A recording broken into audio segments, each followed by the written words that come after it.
Ielts 15. Published by Cambridge University Press and Cambridge Assessment English 2020. Test 1. This is the Ielts listening test. You will hear a number of different recordings and you will have to answer questions on what you hear. There will be time for you to read the instructions and questions, and you will have a chance to check your work. All the recordings will be played once only. The test is in 4 parts. At the end of the test, you will be given 10 minutes to transfer your answers to the answer sheet. Now turn to Part 1.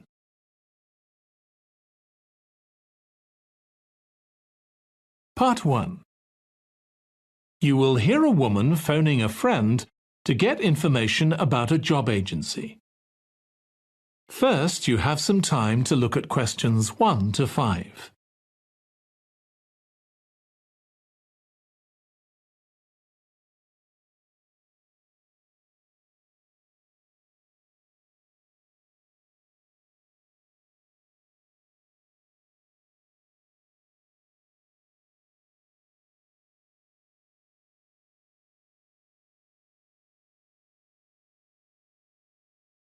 Now listen carefully and answer questions 1 to 5. Hello, William. This is Amber. You said to phone if I wanted to get more information about the job agency you mentioned. Is now a good time? Hi, Amber. Yes, fine. So the agency I was talking about is called Bankside.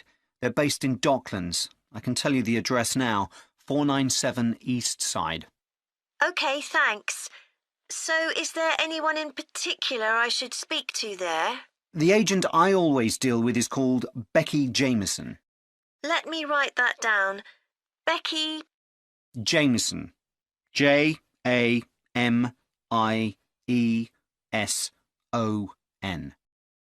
Do you have her direct line? Yes, it's in my contacts somewhere. Right, here we are. 07866 510 333. I wouldn't call her until the afternoon if I were you. She's always really busy in the morning trying to fill last-minute vacancies. She's really helpful and friendly, so I'm sure it would be worth getting in touch with her for an informal chat. It's mainly clerical and admin jobs they deal with, isn't it? That's right. I know you're hoping to find a full-time job in the media eventually, but Becky mostly recruits temporary staff for the finance sector, which will look good on your CV, and generally pays better too. Yeah, I'm just a bit worried because I don't have much office experience. I wouldn't worry. They'll probably start you as a receptionist or something like that. So what's important for that kind of job isn't so much having business skills or knowing lots of different computer systems, it's communication that really matters, so you'd be fine there. And you'll pick up office skills really quickly on the job. It's not that complicated. OK, good. So how long do people generally need temporary staff for? It would be great if I could get something lasting at least a month. That shouldn't be too difficult. But you're more likely to be offered something for a week at first, which might get extended. It's unusual to be sent somewhere for just a day or two. Right. I've heard the pay isn't too bad. Better than working in a shop or a restaurant. Oh, yes, definitely. The hourly rate is about £10, $11 if you're lucky. That's pretty good. I was only expecting to get £8 or £9 an hour.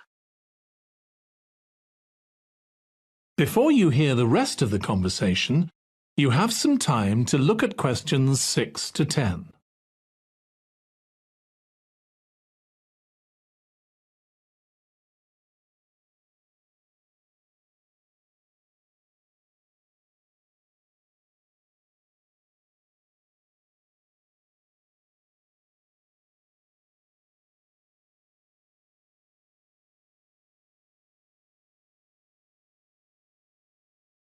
Now listen and answer questions 6 to 10. Do you want me to tell you anything about the registration process? Yes, please. I know you have to have an interview. The interview usually takes about an hour, and you should arrange that about a week in advance. I suppose I should dress smartly if it's for office work. I can probably borrow a suit from Mum. Good idea. It's better to look too smart than too casual. Will I need to bring copies of my exam certificates or anything like that? No, they don't need to see those, I don't think. What about my passport? Oh yes, they will ask to see that. OK. I wouldn't get stressed about the interview, though.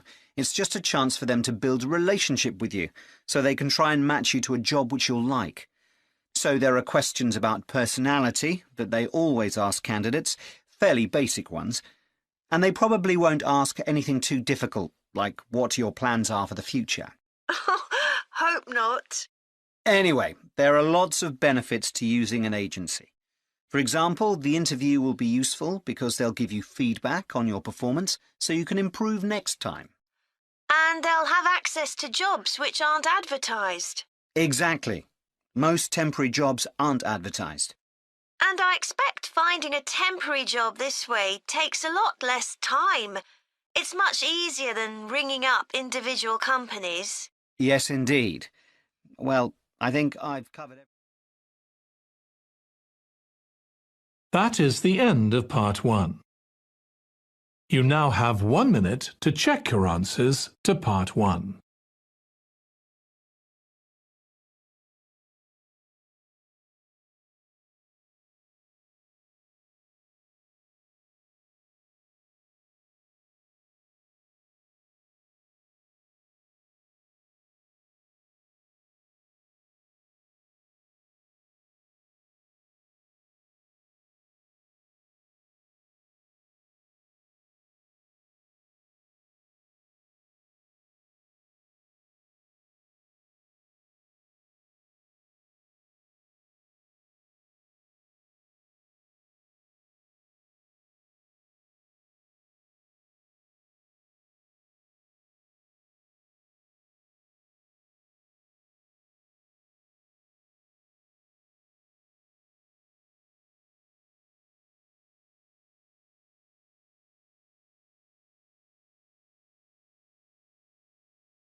Part 2. You will hear a woman giving a presentation about a holiday on an island in Britain that her company organises. First, you have some time to look at questions 11 to 14.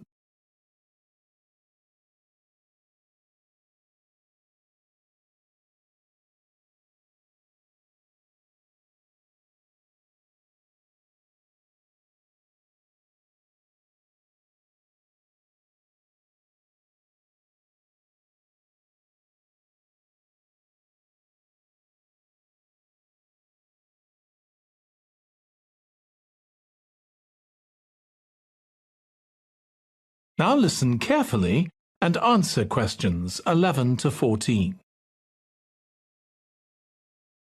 Good morning. My name's Erica Matthews, and I'm the owner of Matthews Island Holidays, a company set up by my parents. Thank you for coming to this presentation, in which I hope to interest you in what we have to offer. We're a small family-run company, and we believe in the importance of the personal touch. So we don't aim to compete with other companies on the number of customers. What we do is build on our many years' experience, more than almost any other rail holiday company, to ensure we provide perfect holidays in a small number of destinations, which we've got to know extremely well. I'll start with our 6-day Isle of Man holiday. This is a fascinating island in the Irish Sea, with Wales to the south, England to the east, Scotland to the north, and Northern Ireland to the west. Our holiday starts in Heysham, where your tour manager will meet you. Then you'll travel by ferry to the Isle of Man. Some people prefer to fly from Luton instead, and another popular option is to go by train to Liverpool and take a ferry from there. You have 5 nights in the hotel, and the price covers 5 breakfasts and dinners, and lunch on the 3 days when there are organised trips. Day 4 is free, and most people have lunch in a cafe or restaurant in Douglas. The price of the holiday includes the ferry to the Isle of Man, all travel on the island, the hotel, and the meals I've mentioned. Incidentally, we try to make booking our holidays as simple and fair as possible, so unlike with many companies, the price is the same whether you book 6 months in advance or at the last minute, and there's no supplement for single rooms in hotels. If you make a booking, then need to change the start date, for example because of illness, you're welcome to change to an alternative date or a different tour for a small administrative fee. Before you hear the rest of the talk, you have some time to look at questions 15 to 20.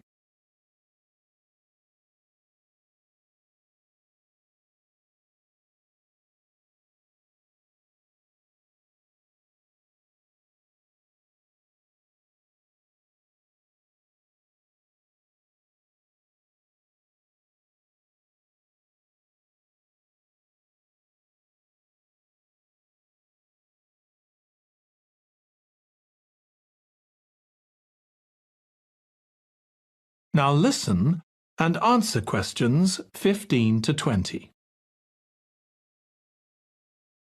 Okay, so what does the holiday consist of?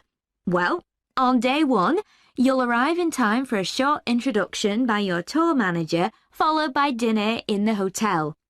The dining room looks out at the river, close to where it flows into the harbour, and there's usually plenty of activity going on. On day 2, you'll take the coach to the small town of Peel, on the way calling in at the Tynwald exhibition. The Isle of Man isn't part of the United Kingdom, and it has its own parliament called Tynwald. It's claimed that this is the world's oldest parliament that's still functioning, and that it dates back to 979.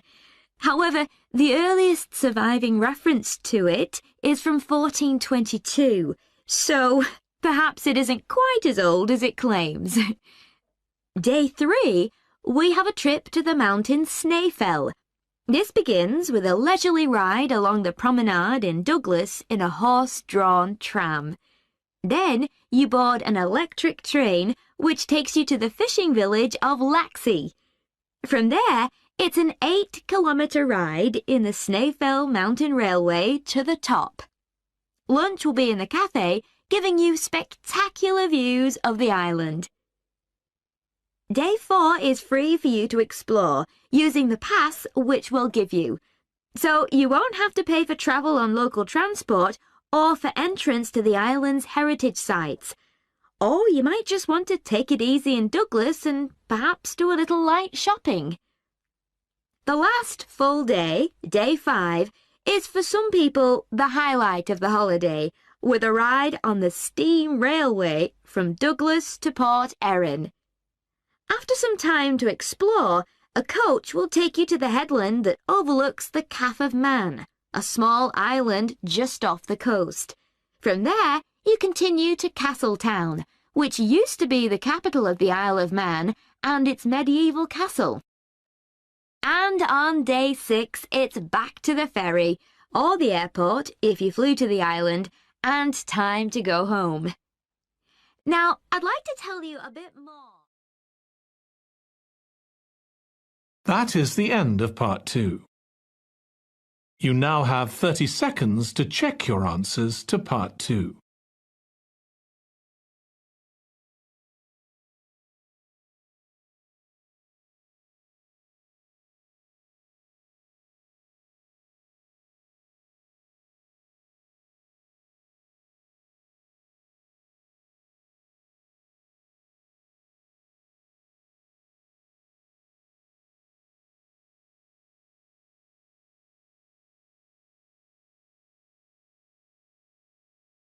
Part 3. You will hear 2 psychology students discussing the effects of the order in which the children in a family are born. First, you have some time to look at questions 21 to 26.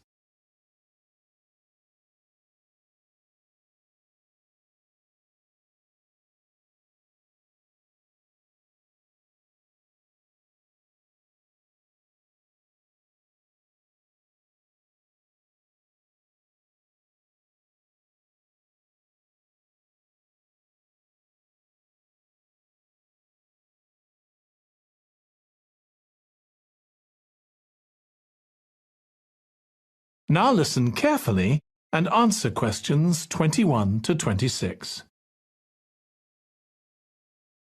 Ed, how are you getting on with the reading for our presentation next week? Well, OK, Ruth, but there's so much of it. I know. I hadn't realised birth order was such a popular area of research. But the stuff on birth order and personality is mostly unreliable. From what I've been reading, a lot of the claims about how your position in the family determines certain personality traits are just stereotypes, with no robust evidence to support them. OK, but that's an interesting point. We could start by outlining what previous research has shown. There are studies going back over 100 years. Yeah, so we could just run through some of the typical traits. Like the consensus seems to be that oldest children are generally less well-adjusted because they never get over the arrival of a younger sibling. Right, but on a positive note, some studies claim that they were thought to be good at nurturing. Certainly in the past, when people had large families, they would have been expected to look after the younger ones. There isn't such a clear picture for middle children, but one trait that a lot of the studies mention is that they are easier to get on with than older or younger siblings. Generally eager to please and helpful, although that's certainly not accurate as far as my family goes. My middle brother was a nightmare, always causing fights and envious of whatever I had. As I said, none of this seems to relate to my own experience. I'm the youngest in my family, and I don't recognise myself in any of the studies I've read about. I'm supposed to have been a sociable and confident child who made friends easily, but I was actually terribly shy. Really? That's funny. There have been hundreds of studies on twins, but mostly about nurture versus nature. There was one on personality which said that a twin is likely to be quite shy in social situations because they always have their twin around to depend on for support. My cousins were like that when they were small. They were only interested in each other and found it hard to engage with other kids. They're fine now, though. Only children have had a really bad press. A lot of studies have branded them as loners who think the world revolves around them because they've never had to fight for their parents' attention. That does seem a bit harsh. One category I hadn't considered before was children with much older siblings. A couple of studies mentioned that these children grow up more quickly and are expected to do basic things for themselves, like getting dressed. I can see how that might be true, although I expect they're sometimes the exact opposite, playing the baby role and clamouring for special treatment. Before you hear the rest of the discussion, you have some time to look at questions 27 to 30.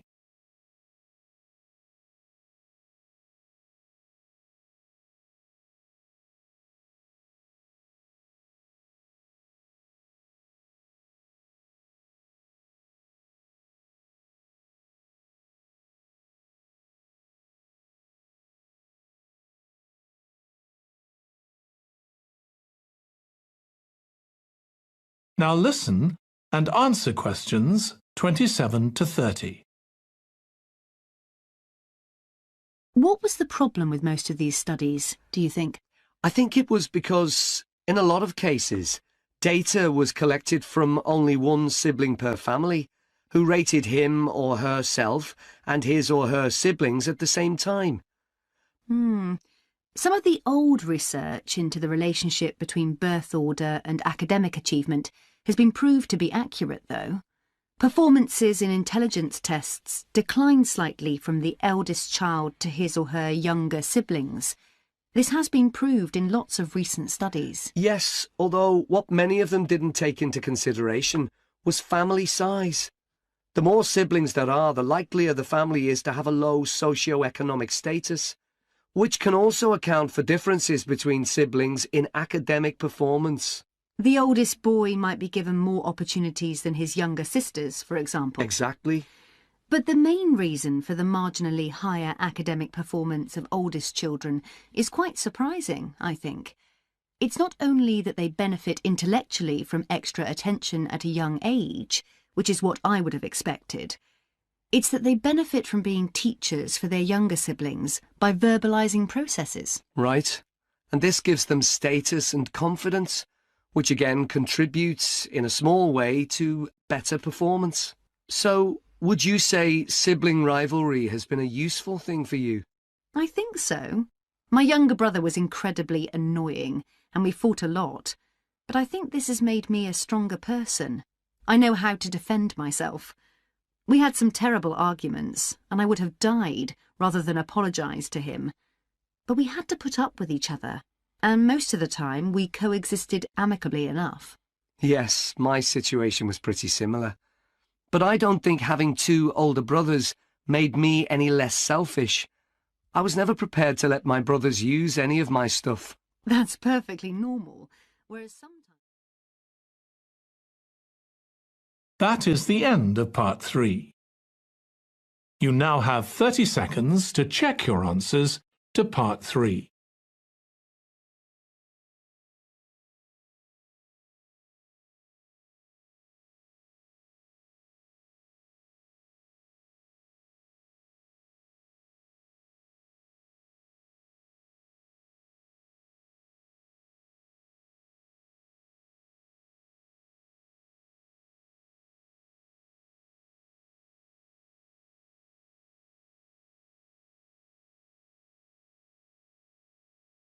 Part 4.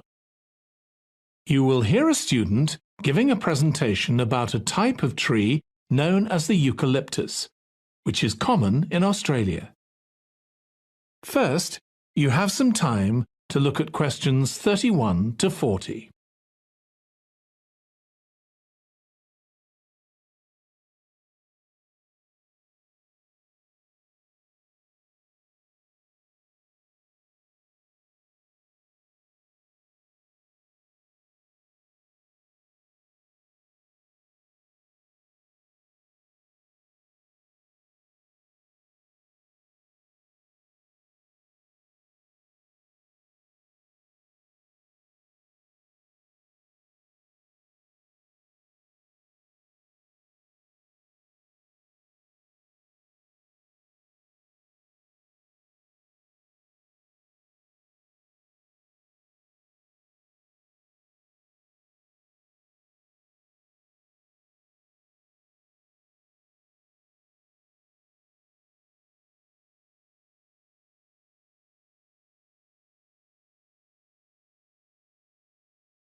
Now listen carefully and answer questions 31 to 40.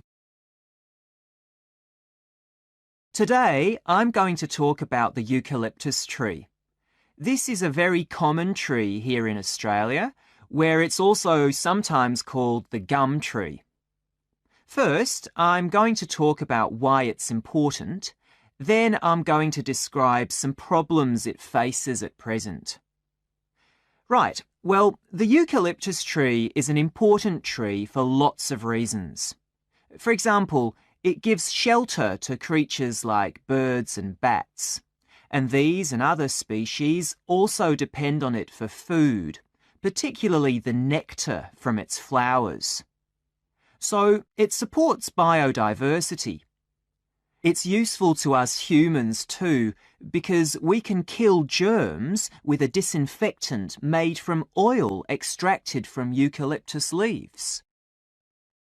The eucalyptus grows all over Australia, and the trees can live for up to 400 years. So it's alarming that all across the country, numbers of eucalyptus are falling because the trees are dying off prematurely. So, what are the reasons for this? One possible reason is disease. As far back as the 1970s, the trees started getting a disease called Mundula yellows. The tree's leaves would gradually turn yellow, then the tree would die. It wasn't until 2004 that they found the cause of the problem was lime, or calcium hydroxide, to give it its proper chemical name, which was being used in the construction of roads. The lime was being washed away into the ground and affecting the roots of the eucalyptus trees nearby. What it was doing was preventing the trees from sucking up the iron they needed for healthy growth. When this was injected back into the affected trees, they immediately recovered. But this problem only affected a relatively small number of trees. By 2000, huge numbers of eucalyptus were dying along Australia's east coast of a disease known as bell miner-associated dieback. The bell miner is a bird, and the disease seems to be common where there are high populations of bell miners. Again, it's the leaves of the trees that are affected. What happens is that insects settle on the leaves and eat their way round them, destroying them as they go, and at the same time they secrete a solution which has sugar in it. The bell miner birds really like this solution, and in order to get as much as possible, they keep away other creatures that might try to get it. So these birds and insects flourish at the expense of other species, and eventually so much damage is done to the leaves that the tree dies.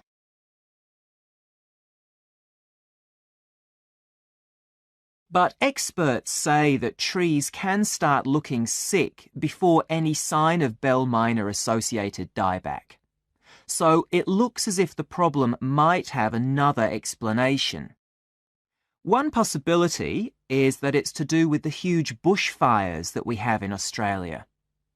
A theory proposed over 40 years ago by ecologist William Jackson is that the frequency of bushfires in a particular region affects the type of vegetation that grows there.